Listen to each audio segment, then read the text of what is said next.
And welcome everybody to Locked On Lads TV. I'm Peter Wilkinson and we're here tonight for another round of ANZCAR Thunder, the second season for 2022. It is round 6 and we're at the beautiful New Hampshire Motor Speedway. We also have tonight with us, joining us live for the call, the second choice voice himself, Edward Foster. How are you, mate? Yeah, not too bad at all. It's been a really good season so far, this one. Lots of great racing up and down the field, and looking forward to another great round. And we just went live on Facebook. I'm sorry I didn't press the button over there. You've missed the intro, but we're here.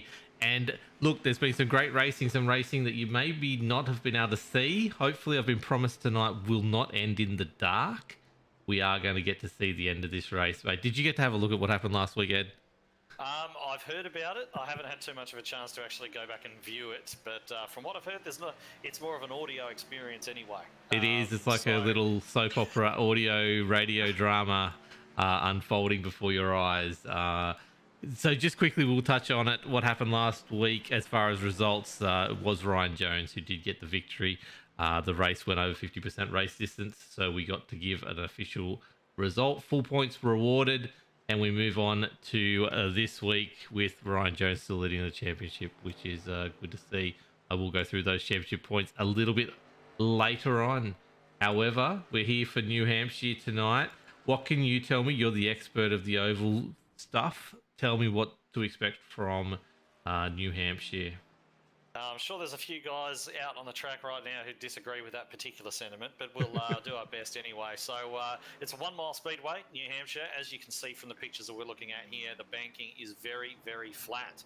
And what that means is that it's a lot easier to actually spin the car out on a steeply banked track. You run too deep into the corner, the car will generally push up the track and you can catch it. Not so at a track like this.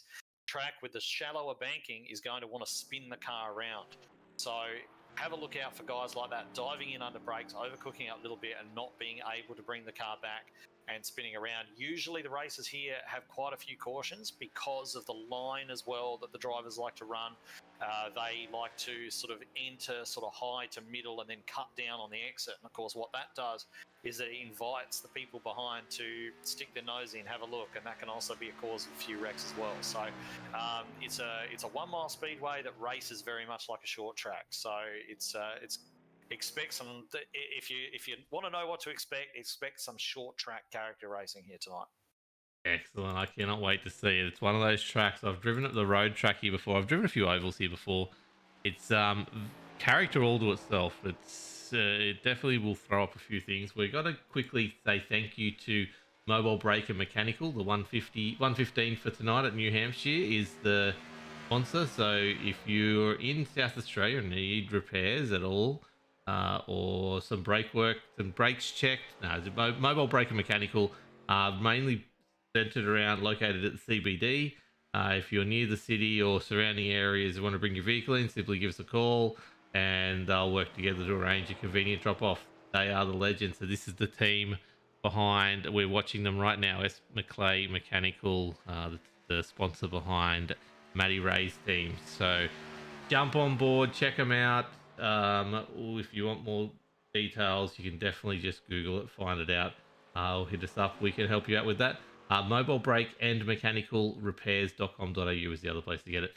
But let's go. We've got times on the board here. Hamish Gallagher, is that any surprise that he's on top of the table when we've got 7 people across the line already, Ed? No, certainly not. I mean, you'd expect, he seems to have this car sorted out on pretty much every type of track now. And this is a little bit of an odd one. You don't come to too many tracks quite like New Hampshire, but he's definitely got this car sorted out, dialed in, and sitting up there at the top at the moment with almost 0.2 of a second gap over Stephen Williams, who's sitting there.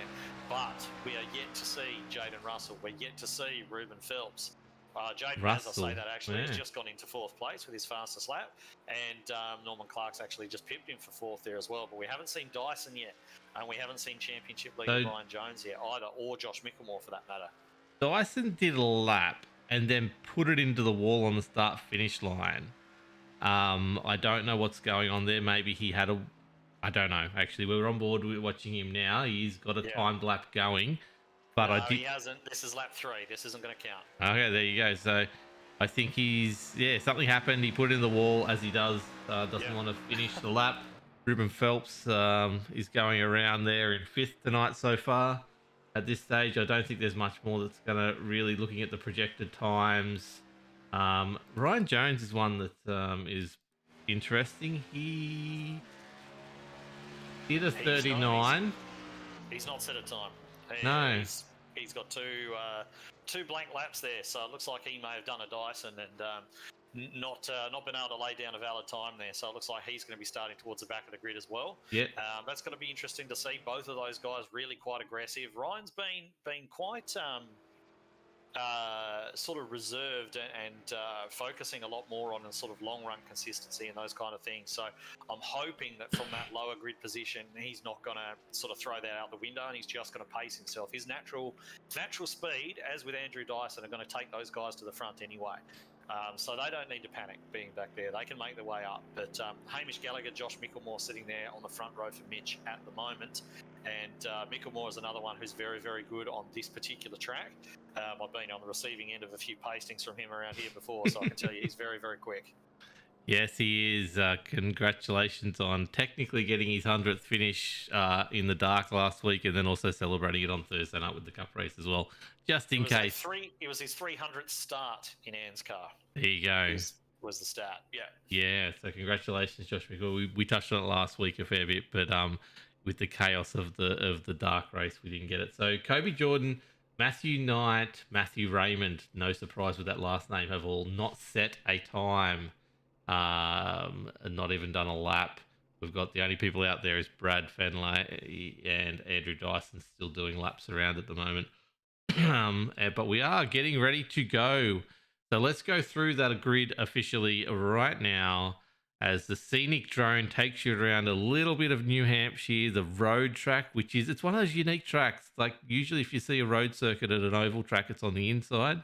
This one actually exits through the outside of the track and goes up into the hill and then comes back down. It's a beautiful road track. You should have a crack at it in something like the Legends or the Skippies. That little carousel that we're seeing there behind the campers, trailers is absolutely amazing to drive. It's one of the worst pit exits though in a road course in history. It's let's not go there. So let's have a look on pit lane as the cars head out onto the track.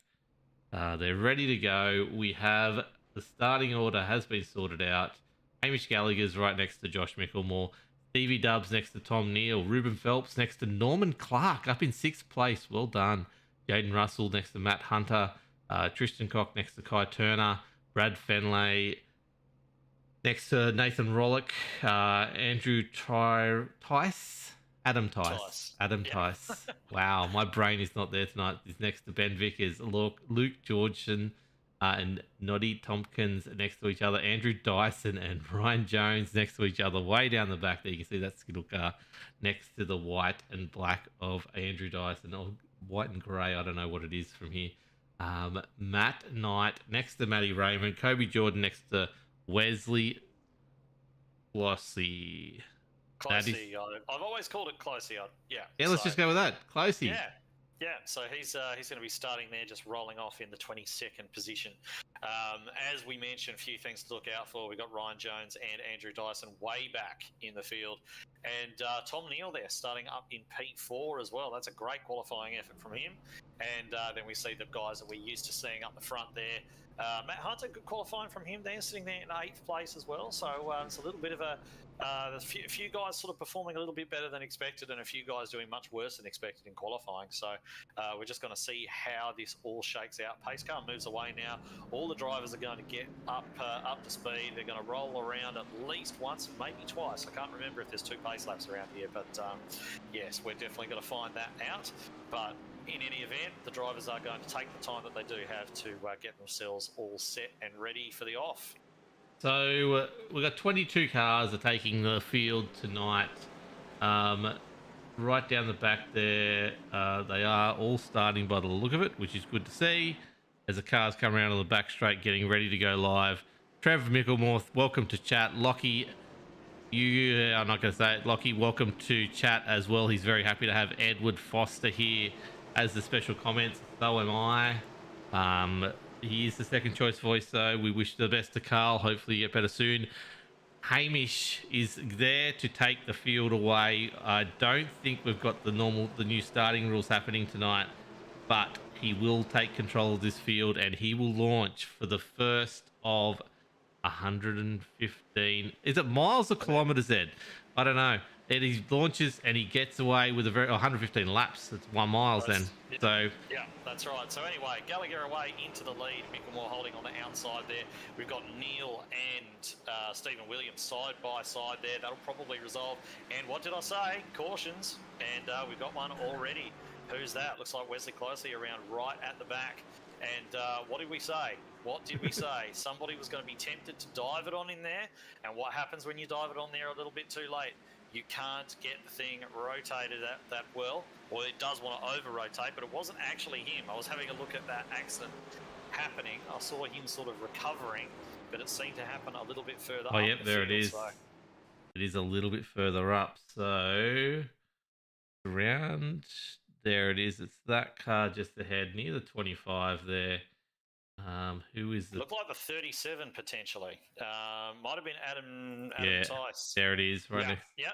And he's basically he's gone into the turn, and by taking it, you always take a little bit of a risk. He's just come down on the nose of Luke, is it? Yeah, that's the normal line though. That's the normal racing line around here. Is you want to enter on the middle and cut down on the bottom, but you can't do that when there's a car below you. And by taking that racing line, you encourage that car to stick its nose in because you're taking that nice and wide entry. So a car is always going to try and look in there.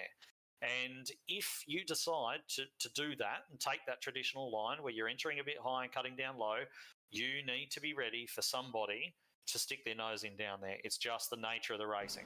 So, yeah, a little bit of a little bit more caution from those two might have worked out a little bit better. But it looks as though most guys have got through there. It doesn't look like a lot of damage on either car. So yeah, I think they will live to fight another day. Yeah, Adam's tyres won't be in the best condition right now. He did have to get that locked up pretty well sideways. But yeah, it was just a touch enough to lose momentum to bring out the caution. The interesting one, Dyson did get around. Could have been a lot worse for him than that. And obviously Ryan Jones just nice and well off the gas there and just coasted around. So that were the two concerns at the back of the field. But yeah, we are cautioned already. We're lap 4 of 115. We've had the caution. Hopefully we can get around a lap this time. Yeah. Well, no one going to go green this time. Yeah, no one came in except for Kobe Jordan. As far as my timing goes, but we're pretty much good to go at the start of this, I'd say. Yeah, definitely. So we're going to see pretty much in starting order. They're going to be starting off again in that particular fashion, I think. Not too many people had too much of a chance to change positions during that little flurry, but one of the things that drivers might like to think about is maybe just compromising their entry a little bit, take that low entry, cover off the inside to just try and ward off anybody who's thinking about diving on in there. It's not the optimal line around here, but potentially it could be the safest one. So we'll see what happens. We'll see how everybody approaches this. But it's Gallagher's race to start off again. Pace car pulls off, and Hamish Gallagher is getting ready to drop the hammer, which he does right there in that restart zone. He goes, his teammate Mickelmore goes with him, and everybody filing down there towards turn 1. That is it. Hamish gets out in front to make sure that nothing can happen. He can get the line he wants, which is exactly what he wants. Ruben Phelps coming down the inside there. Pushing his way up into 4th has done a very good job, and Jaden Russell looking like he's on dirt, doing a great job getting past the likes of, I think that's Tom Neal on the inside, who's just dropped back a few spots. Jaden should have some good moves on this track. It's a shame we haven't seen him for a while, but it's good to have him back. He's a talented driver, especially in these cars on the asphalt around. Well, he's very, very good in dirt. Very good yes, on the dirt tracks. So definitely you can see him moving his way towards the front. He's quite good at the short tracks as well. One thing that they want to be careful of, though, is that lowest groove. Have a look at those dotted lines, that lowest set of dotted lines there on the track. Below that, the track is absolutely flat, and you really can't get the car rotated down there. So you're going to find that most guys are avoiding that. If you see a car running down there, don't expect it to be running too quick. No. because it's very, very difficult for them to actually pick up the throttle because they haven't got any banking there to help them. That's why you're seeing most cars really trying to avoid that very bottom lane. Yeah, definitely. If the one thing these NASCARs need is more than anything is banking, and they just don't get it down there. As Luke gets a little bit wayward in the background there as he comes out of the exit. A lot of throttle management here, a lot of brake management here to get these cars around. Very, very important. But we're watching the mid pack here because the front is starting to stretch out, and these guys are going 2 and 3 wide into most corners wherever they can. But up front, Hamish Gallagher is opened up a 1 second lead over that man that you were talking about before, Josh Micklemore, ahead of Stevie Dubb and Ruben Phelps. What makes Josh Micklemore's style here so much quicker than most others? Well, one of the things that actually really comes into play around here, especially when the tyres start to wear off, is patience on the throttle and rolling the centre of the corner. And that's something that Josh does very, very well. Any track that kind of requires that driving style, where you can drive it into the corner, get on the brakes, get yourself slowed down, allow the car to roll and rotate through that centre of the corner, and being nice and patient on the throttle and not putting the throttle down until you know you don't have to take it off again. Josh is excellent at that. And it's actually a weakness of mine, which is why I don't go too well around here, generally speaking. But for Josh, it's definitely one of his strengths, and that's one of the reasons why he's so good around here. There was a cup race last year or the year before where he had absolutely everybody completely pasted around here. No one was going to stop him, and then a late caution, unfortunately, robbed him of that particular win. But yeah, look, Hamish is clearing out at the moment. We know that Hamish isn't one to normally burn his tyres up, but I find it hard to believe that he'd be extending this far on Josh if Josh was pushing flat out. So we'll see. We'll see how it all turns out. Looks as though Micklemore coming under a little bit of pressure there from Williams, but at the same time, we'll see if he starts to come up too much pressure. Maybe he starts to increase the pace a little bit. Yeah, it's interesting. We've seen it a few times. It's whether Hamish isn't aware of how much. It's strange for him to jump out to almost a 2 second lead when he doesn't have to. Right now, it's going to be interesting to see when they come back to him, and they obviously will. Josh knows what he's doing. But I would have thought Hamish had it all under control as well. So we will see what happens. Dyson's up to 10th just for those watching. Norman Clark sitting there in 7th from down 1 from his starting a 6th. But that's a very good job for your mate. And as we say, Ryan Jones is coming up to 13th at the moment as he picks his way through the field. We're 12 laps in, no second caution, which is a great job. Tell me about tyre conservation on this one. It's going to be a fairly big deal, I assume, Ed, from what you've been saying? Yeah, look, it will be. The setup around here I haven't actually driven, so I can't tell you whether or not it's loose or tight. From what I've seen, it trends towards loose on the fresh tyres, but I imagine, and I must say I haven't driven this car in the set around here yet, but I imagine that the right front tyre is still going to be the critical tyre that you have to manage.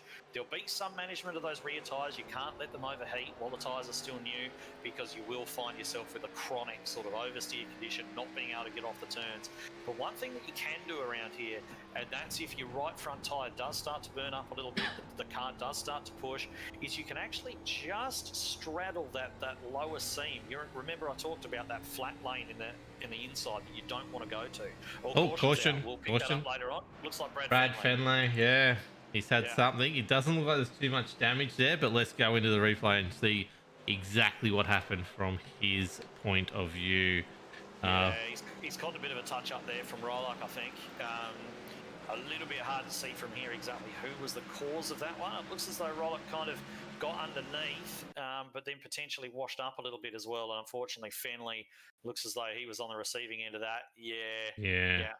A little bit of over. Thought there might have been some net code in there at the start, but no, it definitely got into him before the time he started spinning around. But he's got a little bit of damage there on the back left rear. Yes, I said back and rear. So he did have a touch to the wall on the rear on the outside as well. So that's not too bad a result for him. And let's see what happens. All right, we got the leaders diving in. That's what I was diving in. Yeah. after only 15 laps actually, and they've only got sort of 4 sets of tyres, including the tyres that they started on to get them through this race. 15 laps in, we're already using a set. So it looks as though a couple of guys are staying out. Tyres very, very powerful around here, as we were just about to get onto when that caution came out. But it looks as though we've only got a couple of guys brave enough to actually stay out. They are Noddy Tompkins and Matthew Raymond, who, truth be told, was not making a huge amount of headway from back there in the field. So that may be the reason why he's decided to stay out on the track. We've got Tom Neal for After Dark Sim Racing, who's going to be leading laps. I'm not sure if he's led laps in ANZCAR before, but he's up there right now. He will now. This is good to see. We've got some strategy playing out. It'll be interesting to see these guys. Obviously, their start will be key here. Yeah. Let's have a look at through the field though. CV Dub, Norman Clark, 5.7, 5.9 respectively on the pit bay. That's okay, either. So that was just to top up a fuel. Yes, but then from there down, Hamish, as order was basically 14 seconds. Tristan Cock did a 7.4. Okay, so he's jumped up as well. Yeah, so other than that, you've got, here's some interesting ones. Ryan Jones, 36 seconds. Matty Hunter, 38 seconds. Brad Fenley obviously had damage, so he was 36. Yeah. And Ben Vickers, 46. So he's probably got some damage there as well. Is this Ryan Jones just sitting on the pit box, just waiting to let everyone pass and going out again? No. He wants to be at the back, or what's he doing there? Ryan Jones has never let anybody pass. What are you talking about? He's sitting there, he's taken tyres. I reckon there must have been a penalty in there somewhere for him to sit there for that long. And, there's a little bit of damage on the front of his car as well. So he may have actually just been getting... Yeah, look at that. So, is that rear sitting up on the... Can I get him behind? Let's have a look at Brad Fenley. Yeah, we're about to go. Oh yeah, come on. The pace car's pulling off. Start's going to be on Tom Neal, so Neal's going to have to drop the hammer. And he does. Make sure there's no wheel spin, which he's done. He's done that really nicely. You see it popping flames as he shifts his gears. Then he's going to want to try and get up into 4th gear before that corner and roll it on in there. And we'll see how long he's able to stay ahead of this marauding pack with much more grip than he's got. Who's that yellow car? That's Noddy going back. He's got some front end damage as well. So that is something's happened in the back there. He's come up the back of someone. But here's Matty Raymond where he should be. He's quality driver. He should be up the front here. So it'll be interesting to see how long he can hang on. Hamish Gallagher though showing his ability already and has pushed his way right up on the back here, as you can see, of Tom Neal. We're looking at the back of Tom Neal's car here as him, and you can see the blue menace of Micklemore just flying through the field as well. Yeah, he just made some side-to-side contact with Stephen Williams just coming off the corner. The back end of the car just dirt tracked on him a little bit and wasn't able to quite keep it off Stephen Williams, but no harm, no foul. They'll both carry on.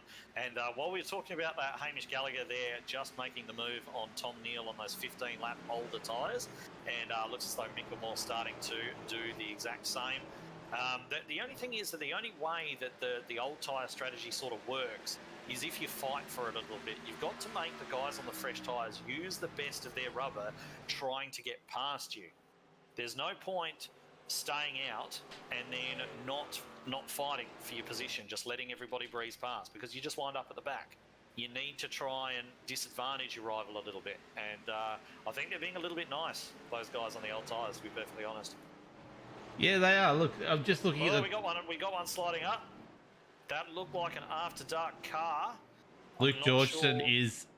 Yes, it's caution right now. He's got damage in the rear. Those numbers on the side we're seeing from Lockie are a little bit hard to see on their cars. But let's go back and have a look at what's happening. He got hit. He got hit by Wesley Closey there. Straight in the back.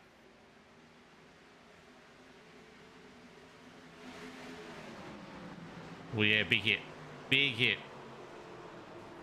Lucky no one else. Oh, Brad had to pull up very, very quickly.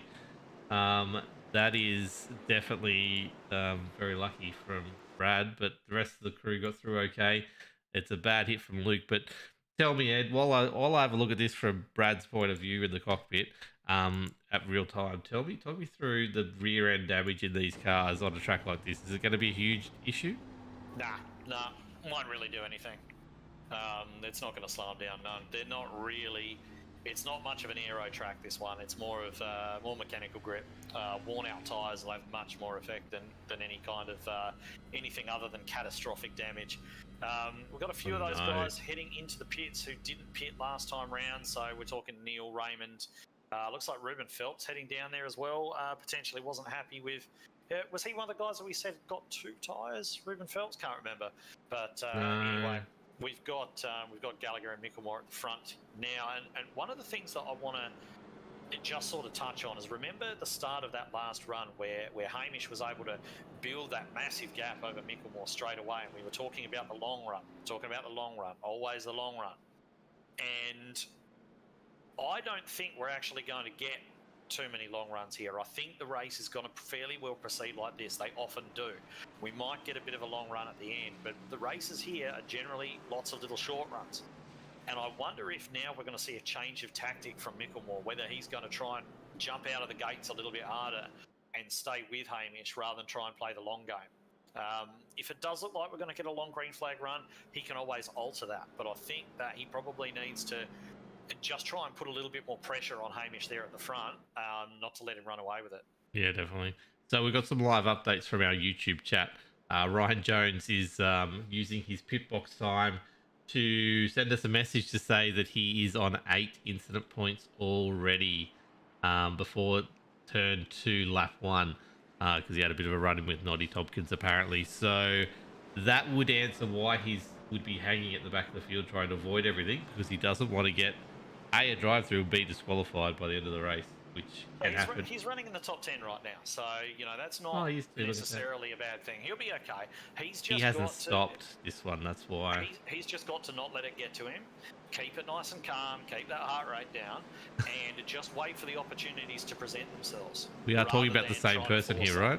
Yeah, we are. However, he has been a lot more circumspect the last few weeks. No, he has. I'm hoping we're going to get the circumspect Ryan and not the crazy one. But it's his championship at the end of the day that he's leading, so he's got to decide how he wants to attack it. Speaking of attacking, we're about to see it happen here because the pace car is diving off. Hamish will have control again of the start, and he's going to go. Micklemore goes, Turner goes, Williams goes, Russell goes, and Dyson does exactly the same behind them. So Hamish off into a handy little lead here, but we're going to see, look at Turner sending it right up the inside there. That's dangerous stuff for Micklemore. He's going to be really, really careful that he doesn't get a punt there from Turner. Turner looks as though he's going to be aggressive. He's going to try and send it in underneath.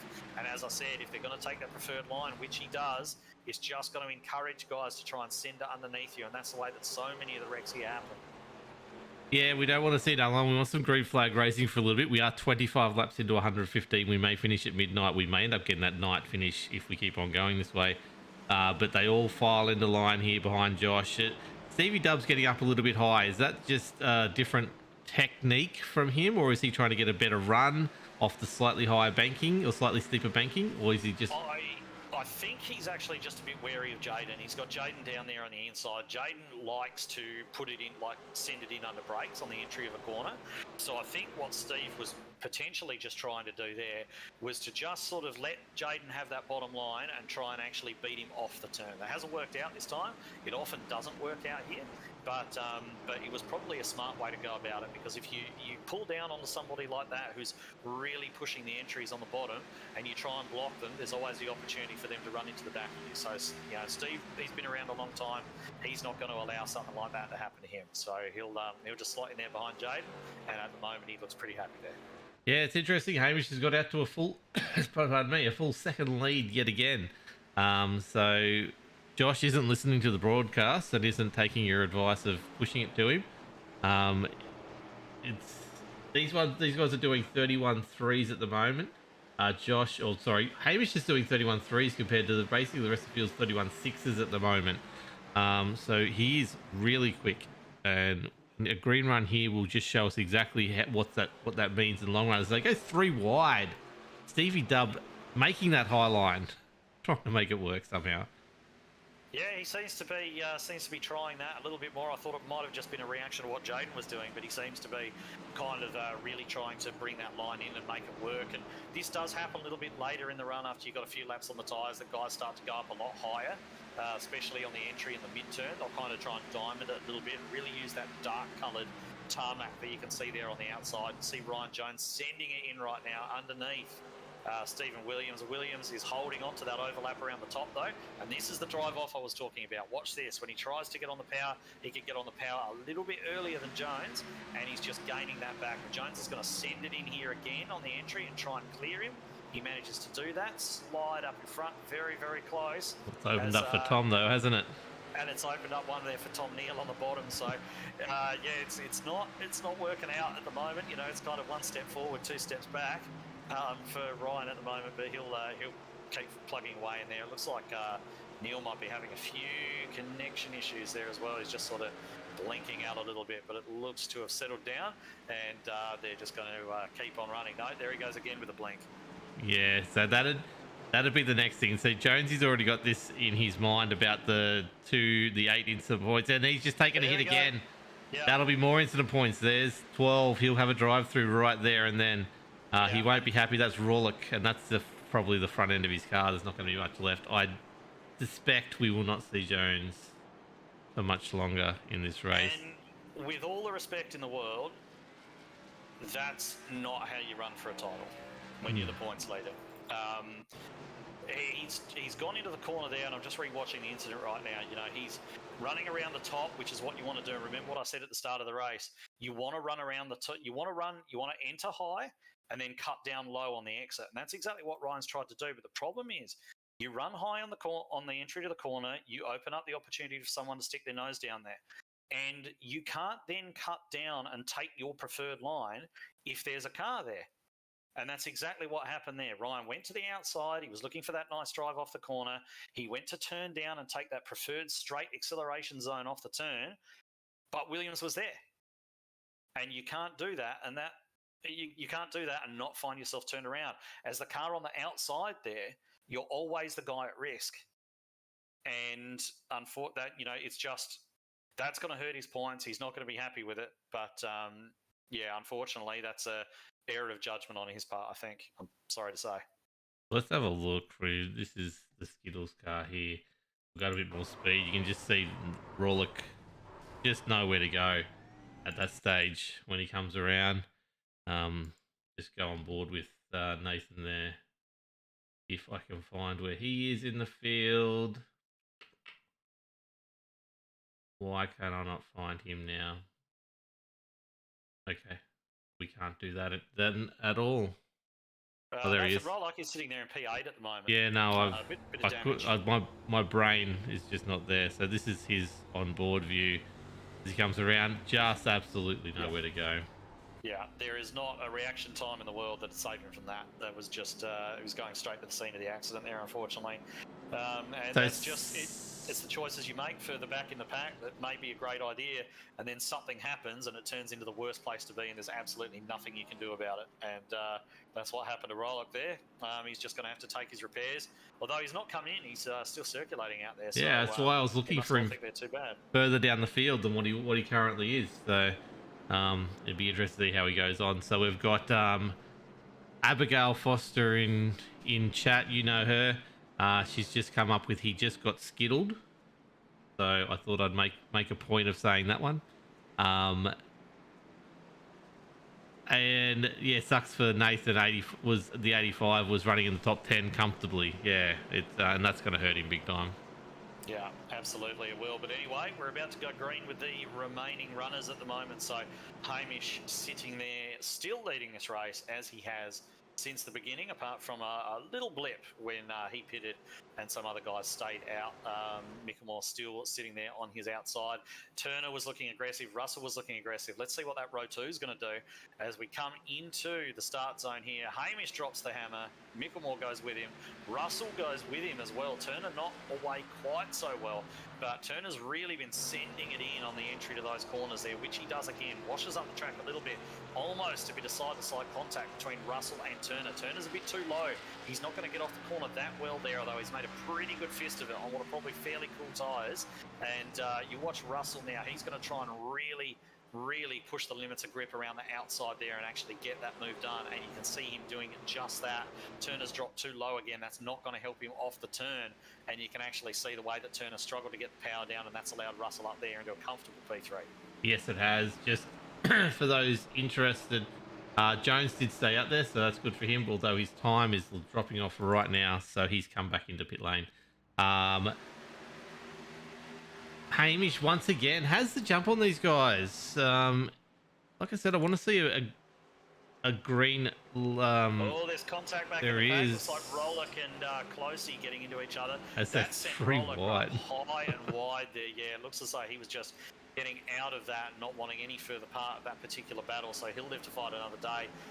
Looks as though we've got Dyson having a look down the inside of Tom Neal, and Neal's giving him plenty of room there, run right up the track, and Dyson's just able to drop the hammer nice and early, straight lines that exit exactly the way you want to, and now he's right up there on the back of Stephen Williams' teammate, who's probably not going to give him too much of a hard time, I imagine. No, he took about 3 or 4 car lengths on him in the braking area, which was interesting to see. It was actually Luke Georgeson, the other After Dark one, that he got in underneath. As he gets in under Ruben Phelps, he's made 3 spots in the last 2 turns, 4 turns. I think it's technically in NASCAR. Let's just say a lap, shall we? A lap. Let's just say a lap. All right, we'll go with as that. he goes under Matty Knight now, he's got some speed here, so. Yeah, he's not hanging about. He is one of the few cars that's on 2 stops right now. He has got fresh tyres, 31, right. 2, 9, 7. Last stop was a 14.8. Him and Ruben Phelps have done 2 stops, but I think Ruben did his a while ago. Yeah, potentially. Yeah, definitely. But yeah, you can see the effect that those fresh tyres are having. It looks as though Dyson's in a different formula at the moment. Normally we say that about him on the road courses anyway, but today he's here on an oval and making absolute mincemeat of the guys that he's racing there on those fresh boots. And if it runs green from here, he has called this absolutely fantastically well. I wouldn't suggest for a moment, based on what we've seen so far, that it will. But certainly with the pace advantage at the moment, he's lining up Kai Turner. Kai's not going to give him anything. He's pretty aggressive. And yeah, he's probably going to be fighting as hard as he can, but is he going to be able to do anything? No, you can just see the extra grip on those tyres of Dyson's. When he drops the hammer, that's when you really see it. When he tries to accelerate, he can just get to full throttle so much earlier than anyone else. And you can see that he's cleared Turner now, and he's going to get to work on Jaden Russell. I just quickly want to go back in. That was Ryan Jones serving that pit lane penalty that we were mentioning about him getting his 12 incident points. He's still out there. He's on the lead lap. That's the main thing. Caution. There it is at the back, and it's including Norman Clark this time. Let's have a look back. I just wanted to quickly say Kobe Jordan was one of those other ones, and Norman Clark I was about to bring up had fresh tyres. Yeah, so that happened a little bit further up the road. It wasn't just Norman. It was Matt Hunter getting into Ben Vickers. I'm not really sure. I think it might be, similar situation to what happened with Jones and Williams. Top Car has tried to take his preferred line, and he's just turned down when there was a car underneath him. And that's all there is to it. And we said before the race, didn't we, about how this was going to be the common cause of the majority of the wrecks, is exactly that situation. And that's what we're seeing. So you can see there, Matty's holding the seam, and there's a bit of net code there, to be honest. But yeah, not in my view, there wasn't. Oh, wasn't there? No, but it could be. It could be. There's always the chance that we're seeing different things, but certainly not in my view was there any net code. They're definitely trying to share the same bit of track there at some stage. So Ben Vickers has come on that, but what happens after that is what I want to see. Norman Clark gets hit by the 37. The 37 takes into Vickers. That's Adam Trice. Okay, so we've got the leaders coming down pit lane now. It looks like Dyson's come down as well, so I've got to keep an eye on Dyson here to see if he takes tyres, because this could be his last set. I can't imagine he'd take tyres now, would he? Well, he might. No, it doesn't look like he is. It looks like he is it's saving just a them splash. For another time. So he's just going to get that splash of fuel, which and is going to get him emerge in the lead. Yeah, it's going to get him track position, except for the fact that multiple cars stayed out, including Jaden Yeah. Russell, Luke Georgeson, Brad Fenley. It's one of those things of, yeah, you're getting a caution every 4 or 5 laps, but when do you take the gamble of, oh no, and get caught out to a big green run stint? Yeah, and that's it. I mean, calling strategy in stock car racing is like you need a crystal ball. You can Well, how pretty is that? you can make the best strategy in the world, Yep. and the caution then comes out and screws the whole thing and turns it into the worst strategy in the world. So, that's why you see experienced drivers in real life NASCAR, guys hitting the peak of their results in sort of age 39, 40, 41, when they've been doing it for 10, 20 years. Yep. Because they learn to read a race, and as do their crew chiefs. It's always the experienced guys, because they learn to read a race, know what to expect, what kind of race we're likely to get from this point onwards. And that's why you often see these experienced guys getting to the front and winning things over and above guys who are sort of in their 20s, where they're at the peak of their powers in somewhere like Formula One. But yeah, definitely, it's experience counts for a lot more in this. Oh, so you're saying I've got a chance? That's good to see. Absolutely. So we're looking at this. So what you need to understand before we get a restart here: Andrew Dyson, Ruben Phelps, Hamish Gallagher. That's what we're looking at now. They were the ones who came in. Everyone above them has not stopped in this caution. Yeah, but remember that Dyson did not take tyres. No, Dyson. I'm not even sure about Ruben. No. If he jumped the Mitch cars, then there's a chance he didn't. No, they both only did 4 to 5 second pit stops. So as we get ready to jump, Jaden Russell will take this away. Brad's right on his rear. He wants to get this as good a start as he can. Jaden takes out the green flag and he gets up high line, as we've seen with everyone so far. Brad's trying to get around the inside of Luke there, and he probably will make this work and get up into a comfortable second spot, as the plenty of the yellow and red cars there to try and take it. Although Luke does well, gets the power off out of the corner extremely well to hold on to that second place, as Brad has nowhere to go down on the inside there. And slowing down. How long is this going to stay green for? How long is this going to stay green for? Because you've got cars on old tyres trying to get out the way or fight with cars that are on brand new. Gallagher's making his way through. Micklemore's making his way through. All those guys on the new tyres are making their way through. But it's an absolute mess. We got Fenley 3 wide with Micklemore there. Looks as though there was nearly contact between the two of those. Turner trying to shove through the middle. It's crazy out there. Yeah, if I was Brad, I would be ready to go somewhere not on the track right now. But it was their call. They stayed out. They needed that track position and just not been able to capitalise on it. Jaden Russell's doing a great job of capitalising on that track position, as well as Luke Georgeson. That's a great restart from him to hold on to the back of Jaden like he is. He's got Hamish now on the back of him. What they really need now is... Luke's got to fight. He's got to fight Hamish here. There's no point moving over and just letting him go. He's got to actually try to race him, try and make him use up the best of his tyre. But it looks like he hasn't been able to do that. And he's trying to hang tough around the outside a little bit, so that's okay. But you can see the way that Dyson, who's on older tyres, he's not moving over for Micklemore at all, is he? No. He's racing him hard. He wants, you're still in a race, whether the guy behind you is on new tyres or not. And yeah, sometimes, depending on your individual situation, you can decide it's probably smarter just to let the guy go. But you can also, there's definitely a case to be made for racing a guy like that. That's what Dyson's doing right now. He's not giving Micklemore an inch, and nor should he. No, he shouldn't. But Luke's doing a good job holding on to third here. He's got Dyson in his rear vision mirror, as well as Micklemore. All of these guys wanting to come through the field. Ryan Jones up to 14th. He's holding on. He's doing a great job getting as many points out of a bad situation as he can. But look, we got here Stevie Dubb coming down the inside here of Matty Raymond. Matty Raymond spent his time up the front. Dyson has now got past Luke Georgeson at the front. If I can there he is. And he makes it stick as well. Can Josh do the same down the inside right now? Will he be able to hold on to this? Yeah, I'd say that Luke's probably just going to slot in behind those two at the moment and then deal with Turner. But Micklemore's still working away there. Hasn't been able to clear Dyson yet. Gallagher cleared him very, very quickly. Cleared him into the first corner, and now he's up in the lead. Micklemore, who was running second, don't forget earlier on, he's on the freshest tyres of that group there, apart from Gallagher. And he still hasn't been able to clear those guys. So you're having Dyson now, who I think was on a little bit fresher tyres than Russell earlier on. is now getting underneath Jaden. Micklemore's going to try and go with him, but realistically, if Micklemore's going to have any chance of doing anything about his teammate in that silver bullet out there at the front, he's going to need to clear these two, and he needs to do it now. And that's something that he's acutely aware of. That lead now is over 2 seconds. It's probably one of the biggest leads we've seen all race now. It is 51 laps into 115. We're only getting to the halfway mark already. Only just getting to the halfway mark now.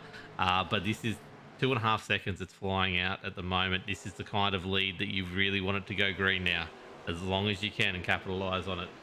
Because all the caution's going to do is basically waste that little battle he's got. As we said, the After Dark cars very close to each other there in Tom Neal and Luke Georgeson. Luke fallen back to 9th now, so he's still in the top 10 from that bit of strategy he pulled before, but he's doing a great job in holding on.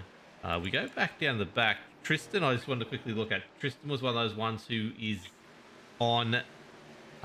he didn't take tyres, he just splashed fuel as well, so he's one that's going to be struggling under the weight of used tyres right now, as well as he goes back through the field. But look to him, he'll have a set of tyres at the end that some people won't have now, and that's what it all comes down to, isn't it, right, Ed? Yeah, absolutely it does. It's going to come down to tyres, and if we run green for a while, it's going to come down to who makes best use of them. They've got limited sets, of course, but you've got to take care of the ones that you're on. Of course, we've seen short stints so far. Is that going to continue? We look as though we're settling into a little bit of a race pace now, but Kai Turner having a big look underneath Andrew Dyson there at the moment. They touch, and Dyson's having none of that hanging around the outside there, but I'd expect to see Turner send it in again here in the entry of the corner. He doesn't quite get it done, but he's not going to give up on that one. He's got fresher tyres than Dyson, and he's trying to make the most of them, as Micklemore has, as Gallagher has. He really needs to get on with it. Yeah, you can see him. He wasn't quite diving in, but you see that mid-corner speed that he's got as Stevie Dub comes up on the rear of him, which is going to help Dyson out because it's going to fill up that car's mirror and give him something else to concern himself with. Which you can see there, Dyson's just starting to get away from him. Stevie Dub's going to come down the inside here and make this stick, and then go with his teammate. He's going to try. It's going to be close run thing coming off the turn. I don't reckon he's going to get it done yet. This might take a couple of laps to shake out here. Williams being very nice to Turner there, actually. He's giving him a full car with the space. Probably doesn't want to pinch himself down that low.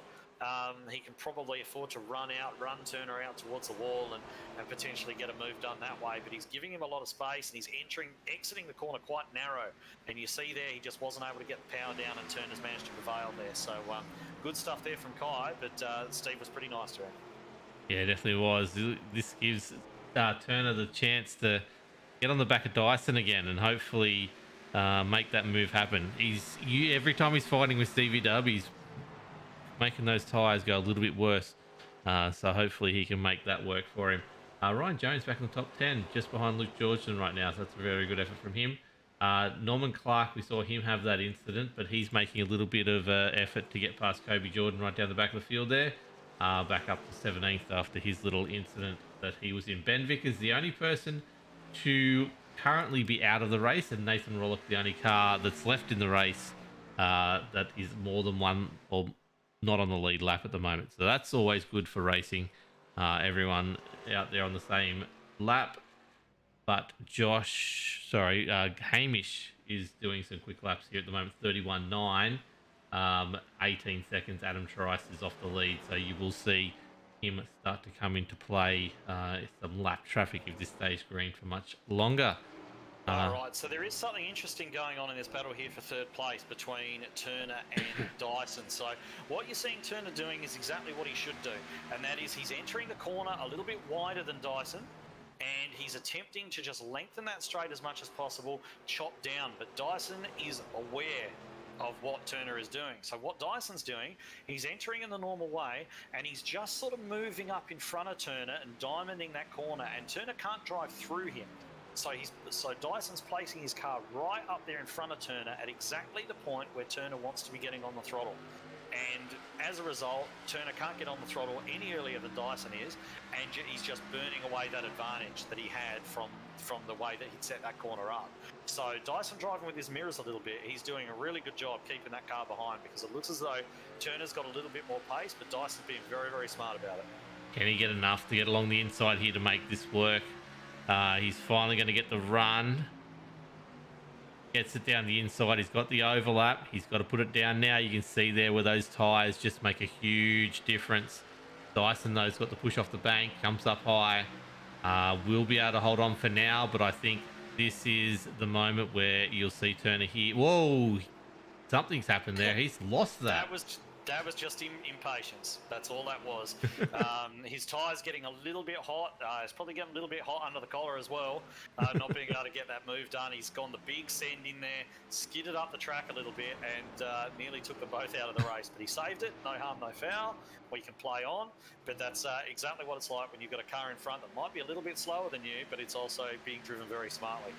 Yeah, well, that's it. And I think that's going to give Dyson an advantage now, because any kind of advantage he had, I think those tyres are going to be a little bit warmer as Stevie Dub just comes down the inside. Turner repays the respect that Stevie Dub gave him before and goes really high. But look at the run he gets off that high, the high line, and just comes along.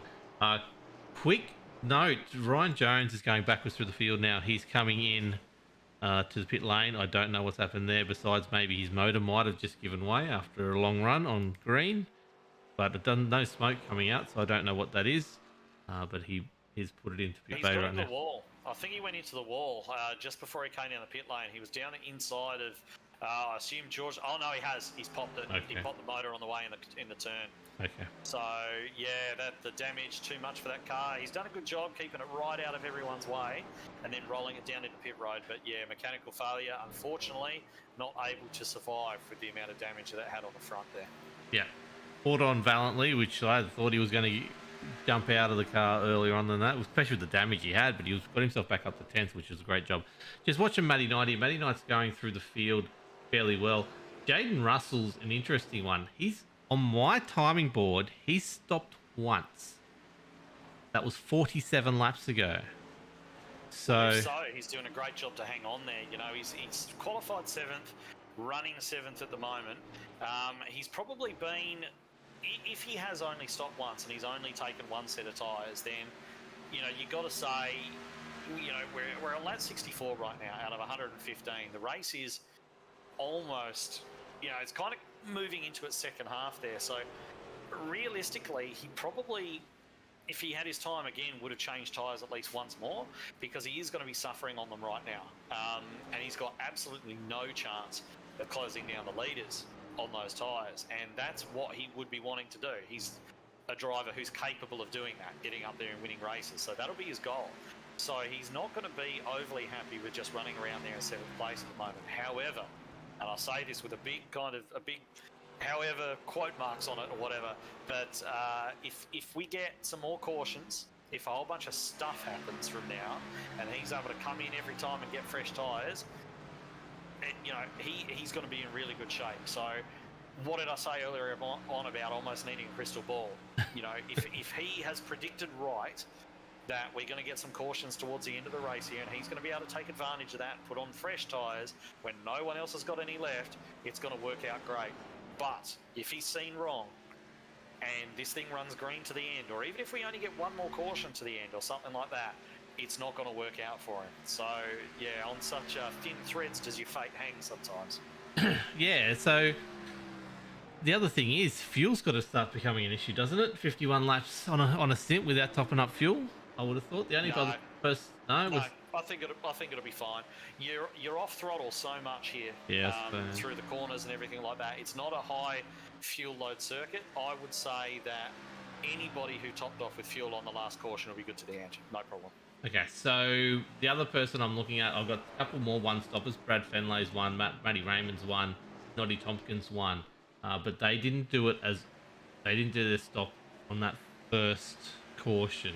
So like I said, 52 laps of 68. So he's done 17 laps, Jaden, and then he's done another 52 laps. His times aren't too bad considering 32 fours versus Hamish's 32 twos at the moment. So yeah, and it's almost hard to say whether or not that strategy is a good one or not, because if you look at the 4 drivers that have taken that strategy, they're all sort of spread throughout the field, aren't they? You know, you can't really look at it and say that's been a success or it's been a failure. I guess we'll know towards the end of the race whether or not it's worked out. I mean, the cars are all starting to spread out a little bit more now, so there aren't too many close battles going on the track, which suggests that it's likely to stay green. The only thing that I can think of which might bring out another caution is somebody having a self-spin, or perhaps somebody getting caught up with a bit of lap traffic or something like that. But as far as positions go, there looks to be at least half a second between almost everybody.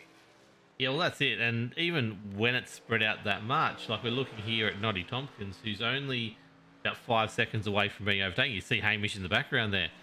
When you get tracks or spread out like this, like even the lap traffic doesn't become a problem because, you know, you're only picking them off one at a time. You're not trying to go through 3 or 4 at a time.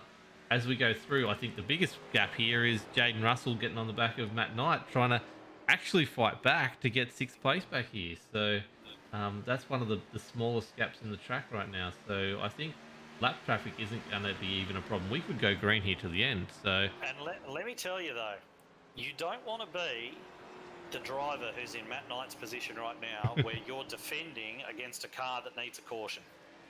Yep. Right, because sometimes cars that need a caution, if they find themselves with the opportunity, might create one. And, I don't know what you're talking about. And right now, Matt Knight is in the perfect position to be that guy. So he's going to be hoping that he can, you know, sort of keep this clean and not wind up in too much. But if he fights Jaden too hard, there's plenty of incentive there for Jaden to just give him a oops, you know, little nudge, and all of a sudden we've got the caution that he really wants. So it's a very tempting carrot to dangle in front of a driver, and I'm not sure that I'd want to be in his position right now. So we've also got Norman Clark coming through the field a little bit. I don't know whether that's Matty Hunter going backwards or Norman Clark going forwards. We see Wesley's going backwards just a little bit. Ruben's going to go underneath him here. Norman's going to get up on him as well. So there are battles going on, and I think there's a discrepancy of speed here in places with damaged cars and such. But yeah, I think the biggest hope for Jaden Russell is these tyres start to wear out for a few people and we get a bit of a slippery track. We see some cars going up into the wall. Is his best shot at the moment. As Hamish, nearly 4 seconds here, and then it's for the 2 seconds back to Mickelmore. Sorry to cut you off. Jaden's actually making that move on Knight right now. He's just made that move around the outside, so it looks as though we cut away from him right as that move is about to happen. Yeah, I'm good at that. But yeah, Jaden's got that move done. Knight doesn't really have too much to fight back with as far as I can tell. Though he is kind of looking as though he might want to, but I think that there's definitely more speed in that 28 right now than there is in the 25. So Jaden will probably look to extend that gap. Indeed, he looks to be doing that already. And yeah, that particular battle looks settled for the time being. I'm going to go back to Luke Georgeson for a bit. We talked about him before. He on a bit of a different strategy to everyone else.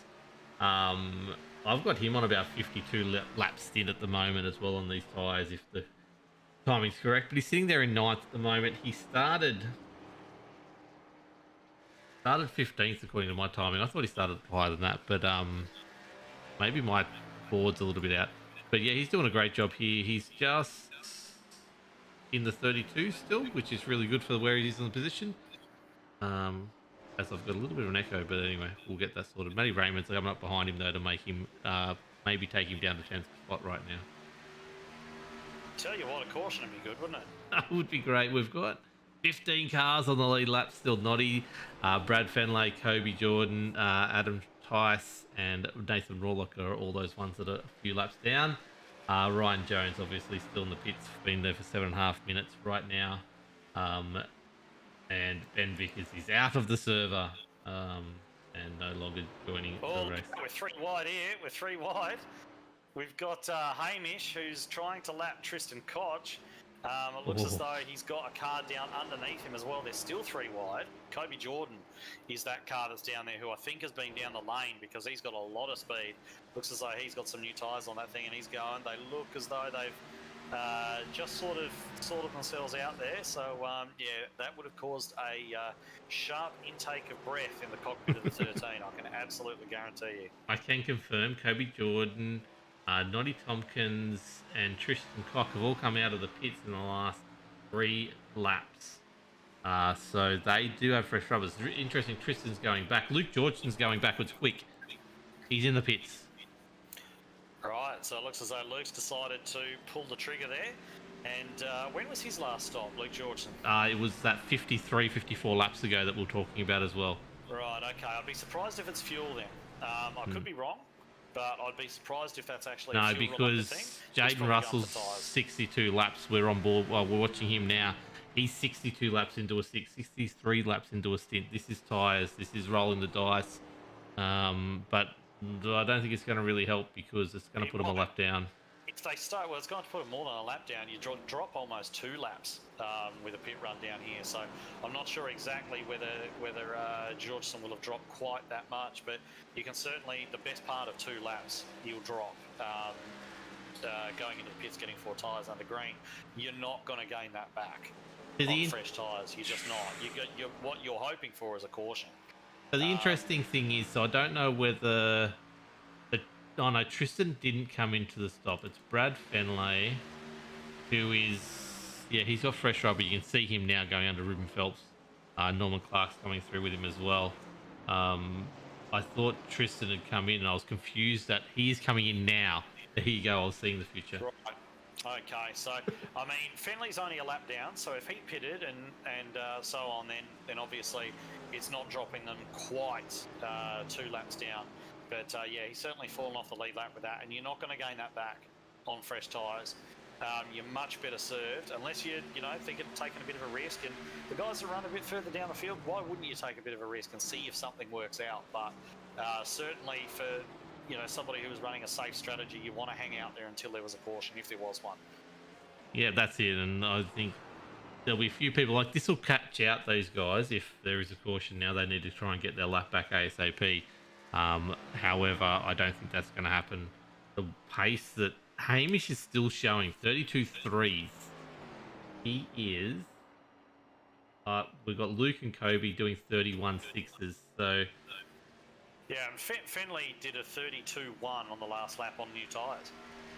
Yeah. So, Gallagher's doing a great job out there, and, it's possible for these guys on the new tyres to unlap themselves and get back on the lead lap, depending on the gap, but they're not going to then be able to carry that advantage through, make it all the way back around again onto the back of the leader and to take that spot. It's just not going to happen. You're going to run out of tyres before then. The tyres will plateau at some point. So that's not going to... It might gain him some spots, relative to where they were, depending on what happens right now. But certainly if you're racing against cars, you're only really going to get back to where you were, I think. I don't think it's a good move. I'm going to give you some numbers here, Ed. Stay with me. So Luke Georgeson's doing 31.4s at the moment, right? He's a lap down. Theoretically, the cars in front of him are Matty Hunter, Wesley Closley, Norman Clark, Ruben Phelps. They're 27, 26 seconds off the lead of the race, which puts them about 6 seconds from being lapped. So they're only about 6 seconds in front of Luke. He's travelling almost 2 seconds a lap quicker than these guys. So in the next 3 to 4 laps, he could actually get back up to 10th, which is where he was when he pitted. Yeah, look, he certainly could. He could get back up to 10th, but what is the purpose of dropping down the pit lane and running a strategy like this? Is it to wind up exactly where you were before? You're trying to make net gains out of that. So if he gets to 10th place, then he's got another 3 seconds up the road to Matty Raymond, and by the time he's done all of this, the best of those tyres have gone. Yep. And the tyres are going to start to... that they don't maintain their pace advantage over used tyres the entire way through. So if you've got 20 lap newer tyres than someone else, yeah, you're going to be quicker, but you're not going to stay 2 seconds a lap quicker the whole way through. As the laps go on, that advantage is going to decrease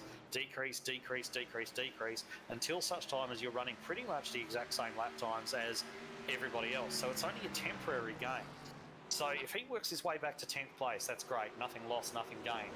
But if he's going to go any higher than that, he's going to have to hope that his tyres are still hanging on, he's still retaining some sort of advantage, and there's no guarantee that he will, especially if he's driving hard right now. My timing was a little bit off. They're 20 seconds down the track to him, not 60 seconds. That's my fault. But the thing I was actually going to try and get to is if there is a caution now, he is in the lucky dog spot, which will help him get that lap back, and that's what he's been working his way to. He's got 3 seconds on Brad, who's the next person a lap down. So he's hoping for a caution in this last sort of 30 lap stint. That's what's Yeah, going to but get him there. this is the thing. If he might be in the lucky dog spot now, and if the caution comes out, yeah, he'll get his lap back. But he was on the lead lap when he pitted. Yeah. Right. So all he's doing is getting back what he had before, and he's not gaining a tyre advantage over anybody else because if that caution does come out, Everybody's going to come down and get fresh tyres. So he's not gaining that either. So if cars are able to run to the end on the fuel they get, unless they're getting some sort of warning that a catastrophic tyre failure is on its way, it's not a good call. No. It's not a good call. The best you can possibly do is get back to really where you were. And we go back to Jaden Russell here, proving that probably a catastrophic tyre failure is not in the cards because unless Luke used up his tyres, which possibly Jaden's on 72 laps on this set of tyres right now, so it can go the distance if you look after your tyres. Sitting in 6th as well, Jaden, doing a great job. As Josh Micklemore has 2nd, pretty much locked down at the moment. That gap between him and Dyson is just actually growing out. To almost 2 seconds a lap at the moment. So just listening to Norman Clark on the radio joking about how physical this is for him at being nearly 100 years old. Of course, he's not quite that old, but he's having a joke with the guys on the radio about that, with Josh Micklemore and so on, suggesting it's hard for an old dude to keep going around there. But I tell you what, for a guy who's well of the way into his 7th decade, he's certainly got the ability to show a few of these younger fellas a thing or two. So yeah, he's doing well. Matty Raymond into the pit lane right now. He's going to make that call as well. I haven't got a call on how many laps he was in his stint, but yeah, look, if I'm at Norman's age or experience level and I'm doing what he's doing now, I'd be extremely happy. Yeah, definitely. He's doing a great job out there running just ahead of Hamish Gallagher, just about to drop off the lead lap, unfortunately. He's just actually been lapped by Hamish Gallagher. And Micklemore will be along in the not too distant future, I imagine. He's sitting about 5 seconds now behind Micklemore, and Dyson is sitting there around about 2 seconds behind Micklemore as well. So the top 3, not a lot of contest going on between those guys. Most of the action is a little bit further down the pack. Interested in seeing Matty Ray go for that stop as well. Got to be a reason for it. Like Matty Ray wouldn't make that call with 20 odd laps to go. He's not going to get any kind of advantage out of that. No, you shouldn't think so, unless he was getting some kind of tyre wear, some sort of critical issues or something like that we're not privy to up here. But yeah, certainly pitting under green is not the desirable way you want to go about it. Oh, well, Jaden Russell is in. Jaden Russell's coming in. Okay, so his tyres have obviously cried enough. He might need some fuel as well. When did he last pit? He's been out there for almost 73 laps. 73 laps. That could be sort of getting close to fuel. So I imagine he's in for that reason. I imagine he'll take on just enough fuel to get to the end and possibly 2 tyres here. We'll see what he does. We're expecting a 6 or 7 second.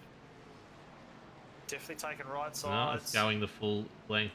Unless he's still popping fuel in. No, that's too much fuel. Mate, he's going for 4 tyres as well. Yeah. So he doesn't need a heap of fuel to get to the end of this one. There's not that many laps to go. No. So he's obviously decided he wanted all 4 tyres. He's dropped down a little way, but he should be able to recover back with his speed and those fresh tyres. He should be able to recover back to roughly where he was. Maybe, sort of that top 5 area will be his target, I think. Yeah, so just interesting. All those guys who are stopping are taking all 4s. They're all around that 14 to 15 second lap time, pit stop time, or box time, sorry. So it's Lockie in chat's suggesting that the few guys were short on fuel, but it's not fuel that they're stopping for.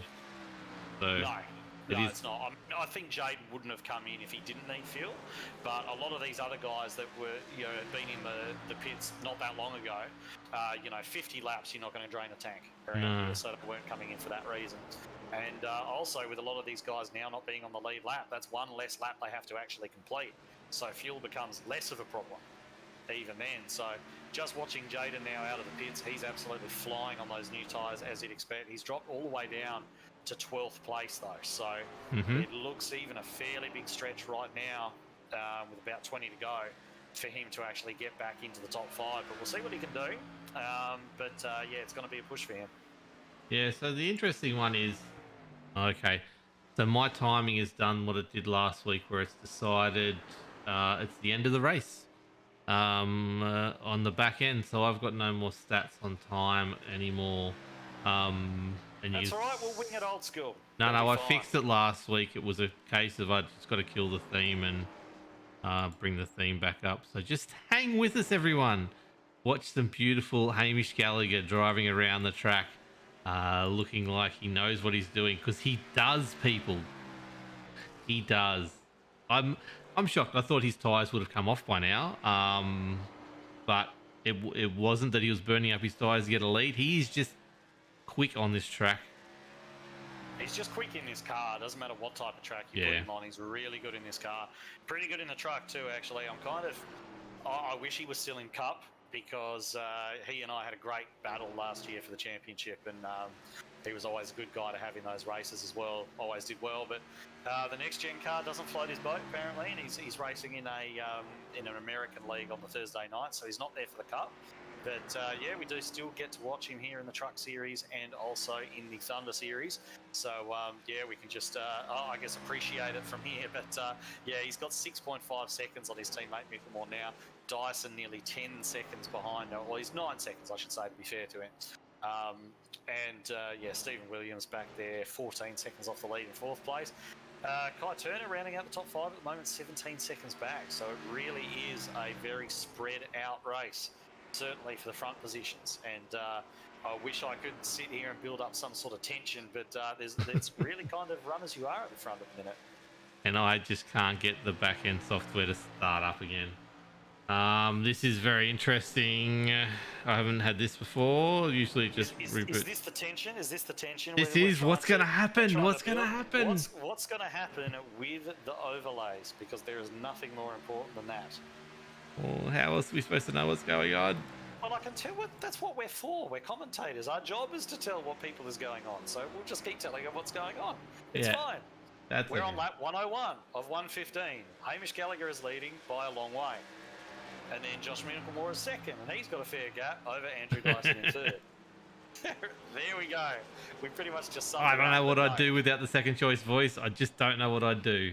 Oh, I might be sliding into number 1 spot if Carl never, ever actually resumes. I can't even see him down there in the chat. Is he in the chat at the moment, Carl? No, he's not even on Discord right now. I can see his light is grey. No, well, I mean, he's normally a little bit grey anyway. That is true. So if I press this button, and then this button, that should get the live timing back up. We are good to go again, everyone. Crisis averted. Why is it only ANZCAR? Why is it doing this with ANZCAR? But anyway. Because the amount of class on display is just too much for these little overlays to handle, mate. No, that's not true at all. No, it actually is. Let's go. Let's have a look through the field. We've got Jaden Russell's flying back through the field right now.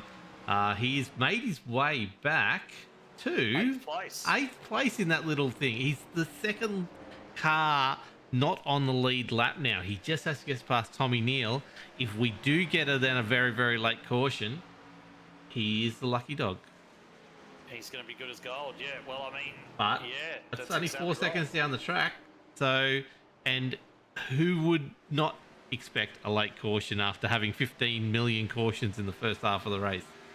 Yeah, well, we're certainly running clean now, aren't we? Hamish showing a clean pair of heels to the entire field. His lead is up to 7 seconds now. That's properly brisk. He's going pretty well.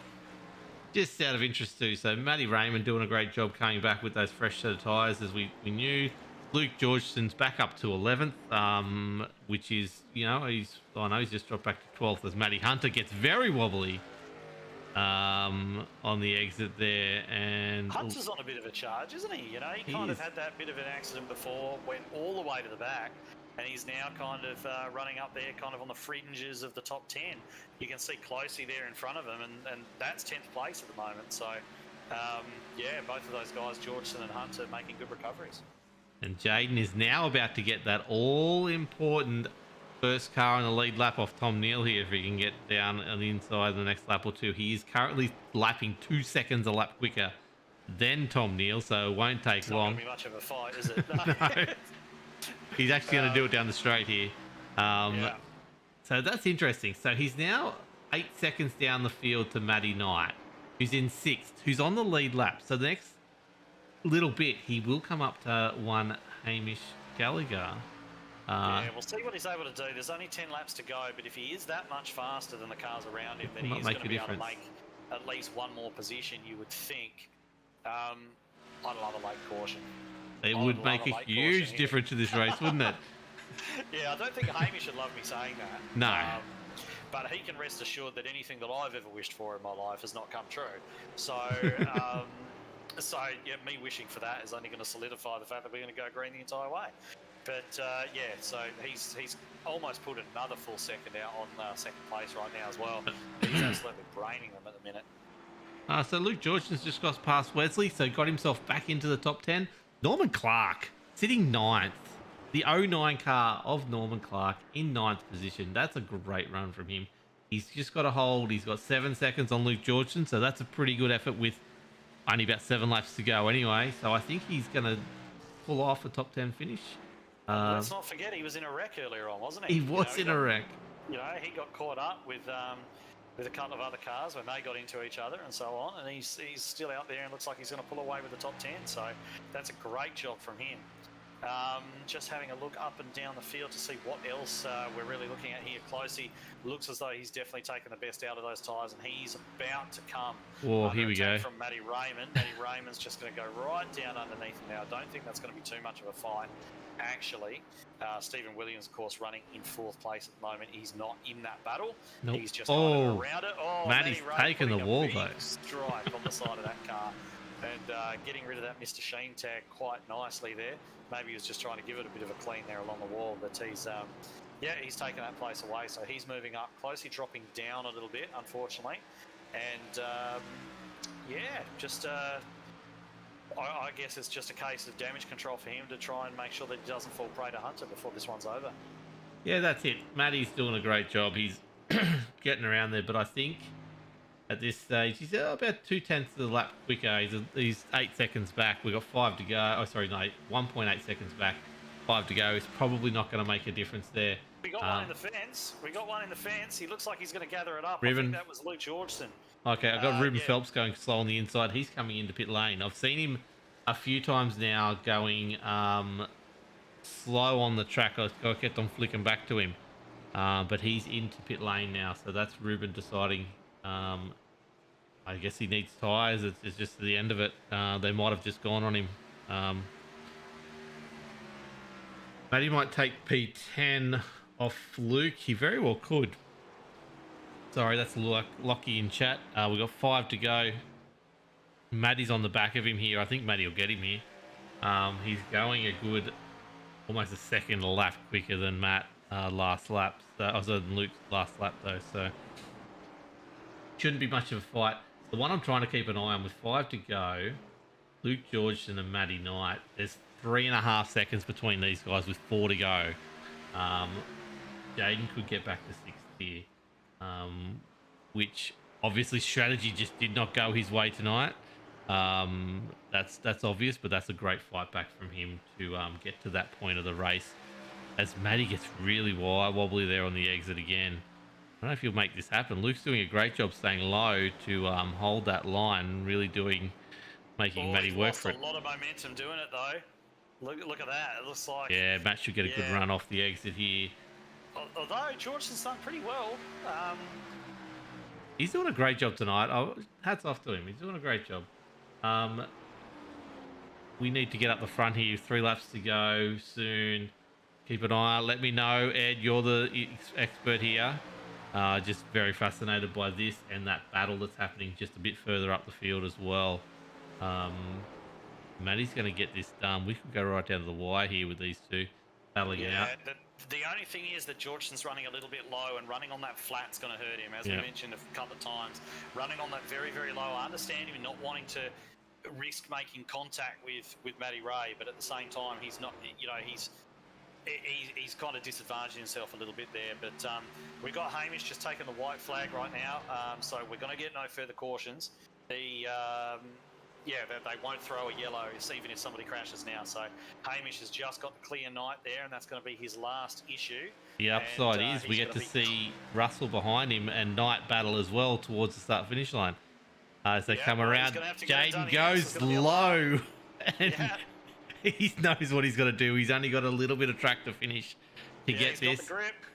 He's got the grip, so he's got that done. Hamish Gallagher is going to cross the line and win it. And Jaden gets his lap back. Another lap now. He gets his lap back right on the line. But Matty doesn't. Matty's finished. Yeah, Matty's finished, although he's not driving like he's finished. I think he still wants to go on with this one. But looks as though Micklemore is going to cross the line into second place. Dyson comfortably in third there. Stephen Williams rounding the last corner right now. He's going to come home into fourth. And then we've got Kai Turner bringing home a well-deserved fifth place. Great run from him up to starting 10th. And Jaden Russell, the man we've been focusing on so much tonight, with his up and down and all over the place. And he's going to cross the line there in the 6th position. And he's the last car on the lead lap. Yep, and that's it. So, well done, Hamish Gallagher. That was, do I say that was a lesson in how to drive New Hampshire? It was, yeah, certainly. It certainly was. He brained everyone. It's not too often that you see anybody. I mean, I raced against, in another league, I was racing against Andrew Dyson around here.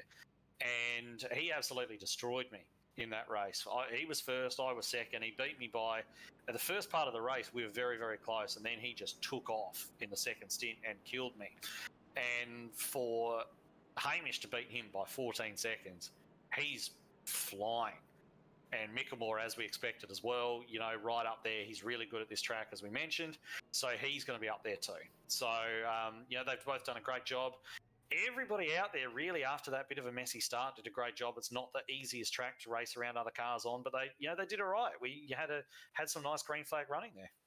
Yeah, we asked for it in the end and we got it. It was one of those things where Hamish had the run of the race the whole way. It would be interesting to see if it was green the whole way, how close, how much further he'd lapped everyone bar 6 cars, bar 5 other cars on the track. Very, very great run, but yeah, lot to take away for a few of those other guys. Micklemore, as you suspected, great race. Dyson and Williams, another great race. Kai Turner, really good job there to end up 4th as well. But let me see if I can get some people up here to have a chat to. Ed, you're the expert. You want to talk to these people? Well, Norman Clark's the only one who's there at the moment. Let's bring Norman Clark up. Let's just bring him up. Him in for a chat, hey? And welcome to the broadcast, Norman Clark. Edward Foster here wants to have a few words to you. Oh, yeah. Okay, Wilker. Yeah, well, nice work there, Norman. P6 start, P8 finish, bit of a wreck, came back from it. Talk us through it. Yeah, I started pretty good. I mean, I had a reasonably good qualifying for the change. And then, well, we got going. First pit stop, I never took tyres, so I dropped back immediately. And at one point, I ended up sort of stone last. Like on this last run, I mean, I think I was absolutely last.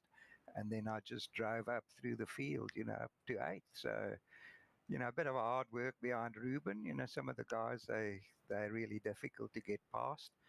But, you know, age and treachery, eventually that sort of overcomes youth and skill.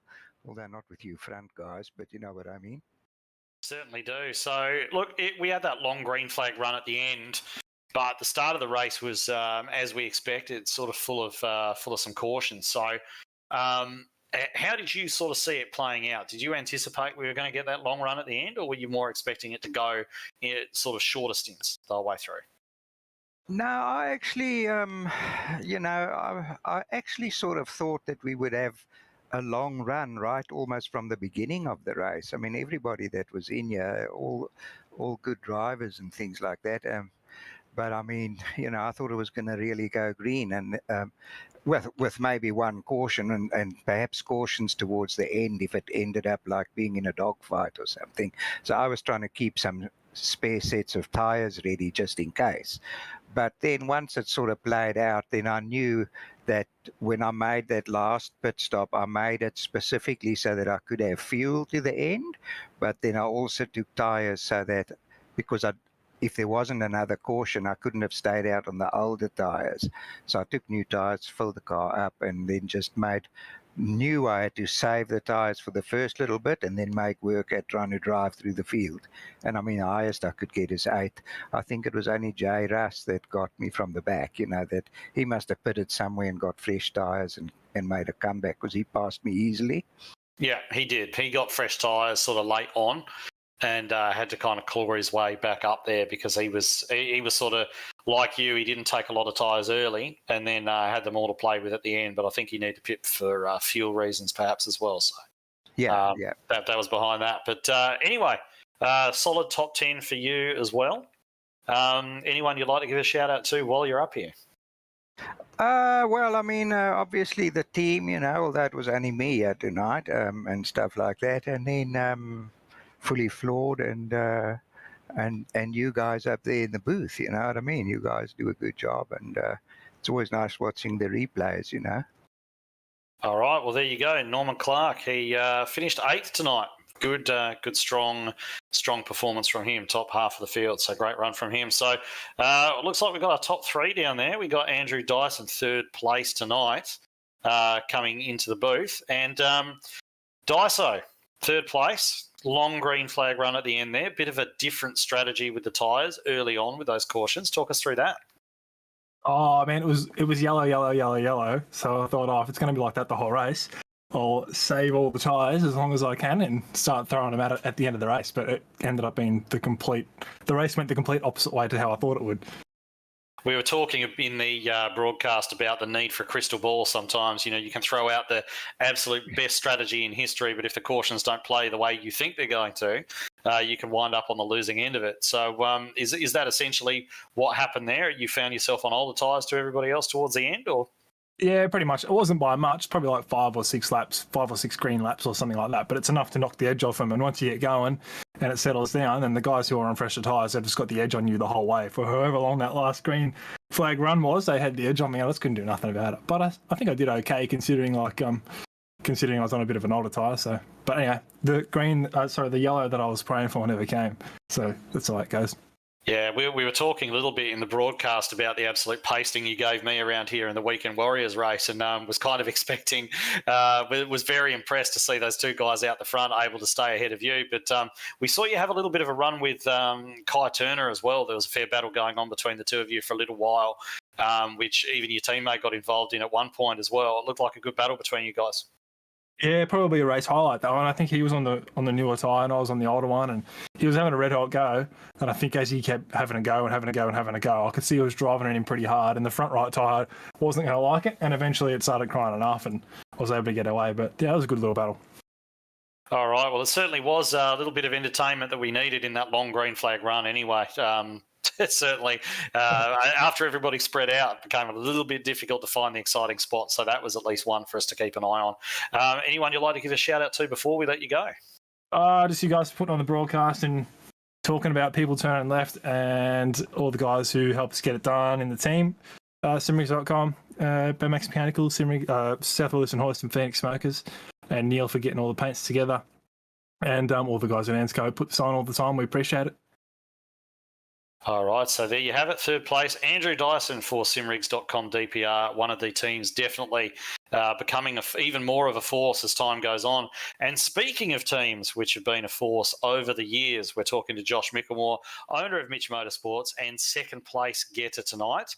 Got to be very happy with that, with your teammate up there in 1st place as well. But talk us through your race.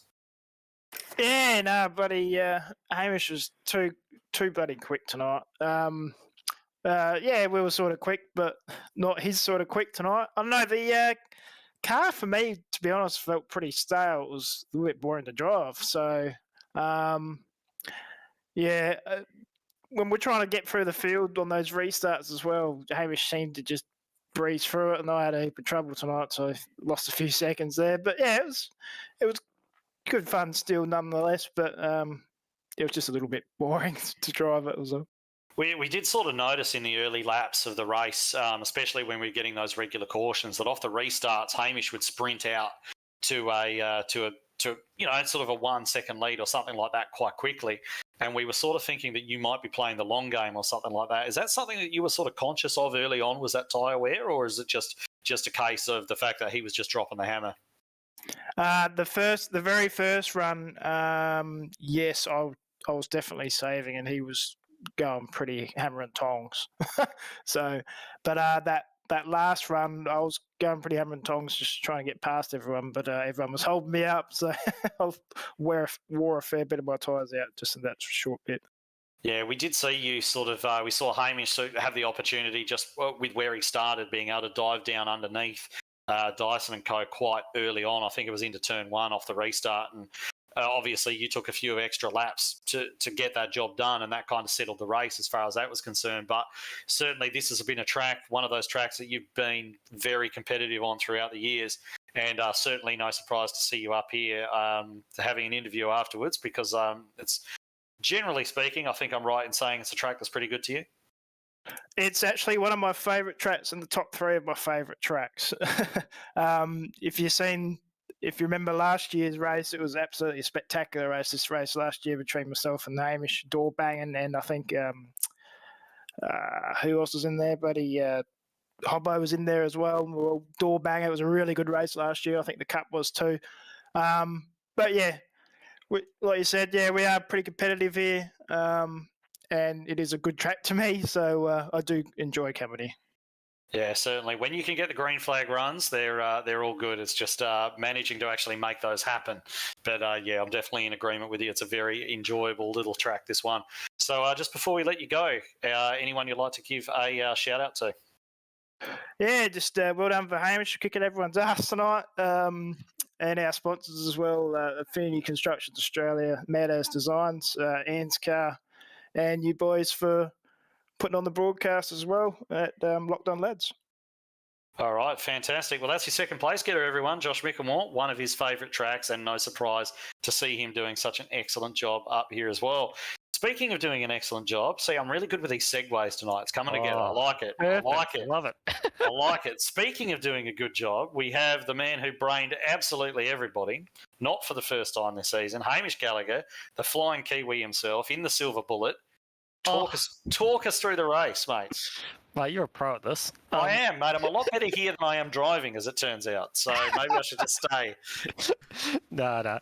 Yeah, no, it was okay race. Like last year's race here was really fun. The car was a bit tighter this year, so and then when all the strategies sort of played themselves out, it sort of knocked a few people out of contention. So it's just driving around by myself most of the night, which is, sometimes it's good, sometimes it's a bit bland, but hey, you can't ever complain about getting a win. So yeah, I'm happy. Well, it takes the edge off the boredom a little bit when you're running around in first place. I think it's a lot more pleasurable driving around on your own in first place than it is in 12th. Exactly, eh? So you could easily have done the wrong strategy there, and then you spent the hot tyre race on old tyres, then that would not have been fun.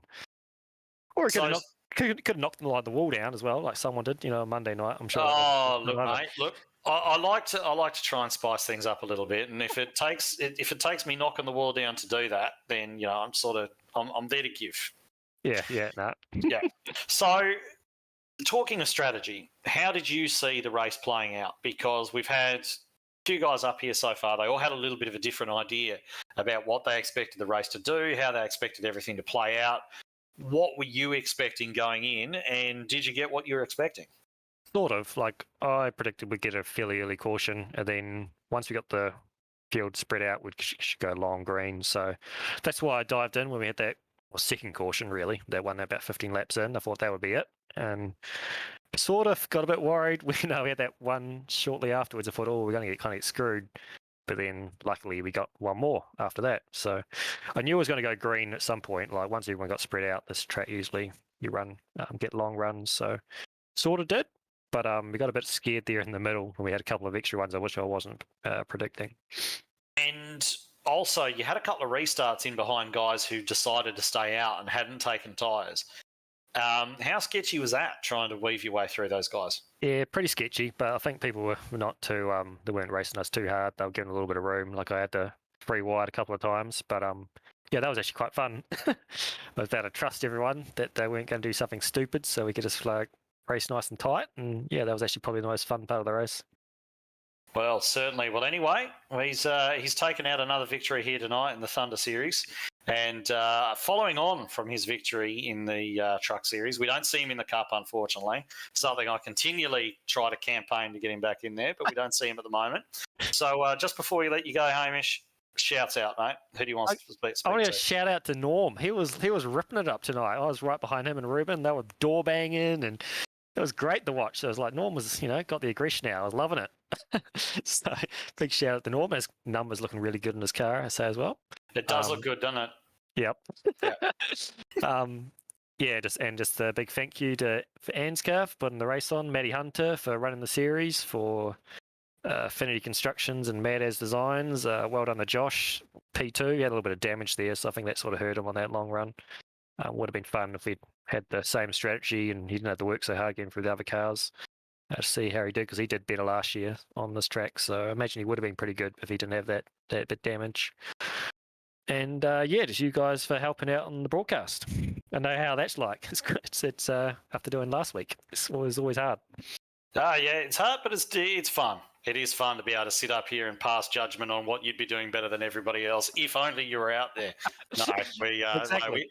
we have a good time up here, mate. So that's absolutely great. Your winner, everyone, tonight, Hamish Gallagher, dominant in the end.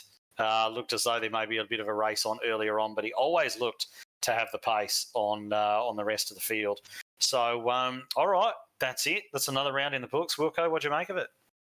Look, it was, what can I say? It wasn't boring, but it wasn't exciting. But it was definitely some great stuff in there. Like, it was definitely some good moments. Hamish just was the class of to everyone else.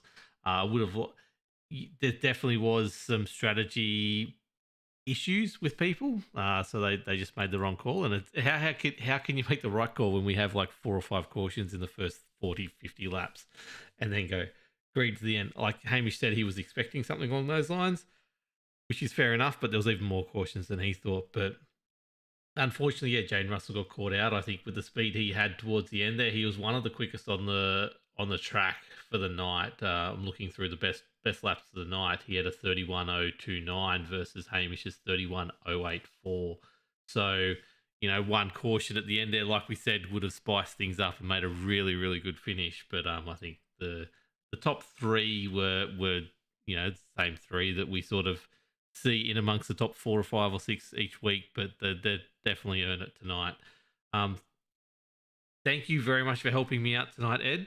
I've got a quick question for you before we wrap this thing up. We're going to Pocono next week, the Triangle. What do you think is going to happen there? Any insights into this field taking on Pocono for 60 laps?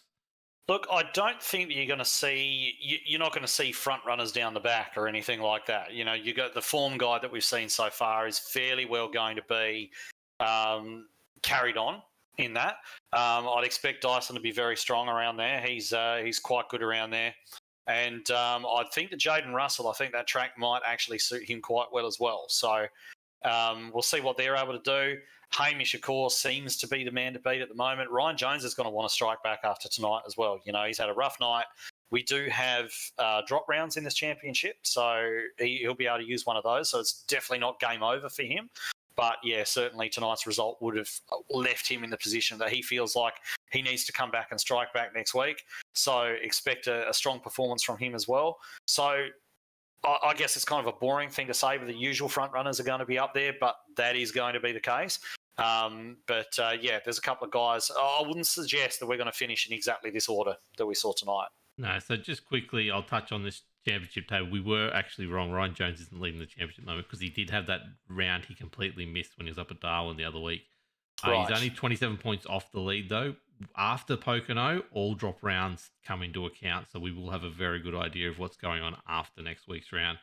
Hamish Gallagher's leading the championship. Josh Micklemore's second. Ryan Jones third. Tonight's results are not going to change much of that at all, except for Ryan probably may drop down to Ruben Phelps there just behind him. Brad Fenley doing a great job up there just ahead of Andrew Dyson and Matty Hunter. Justin Witcher, 8th. Noddy Tompkins doing a great job in 9th. And Norman Clark, we talked to before, rounding out the 10 currently. But like I said, next week will give us a really good indication with 3 to go of where the championship starts. So if you want to catch that, I just realized the overlay is completely wrong because it's not giving us anything. It's all giving you the generic stuff.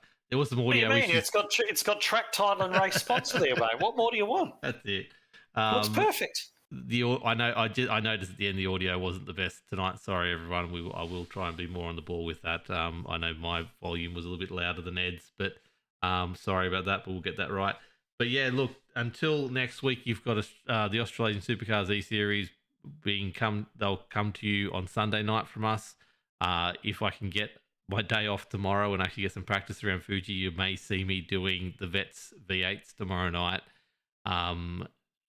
However, we will be back next week, next Wednesday night for Pocono, ANZCAR Thunder, the race that will give us who the championship leader is going to the final 3 rounds. It'll be definitely one you don't want to miss. Thank you, Ed Foster, for another great night.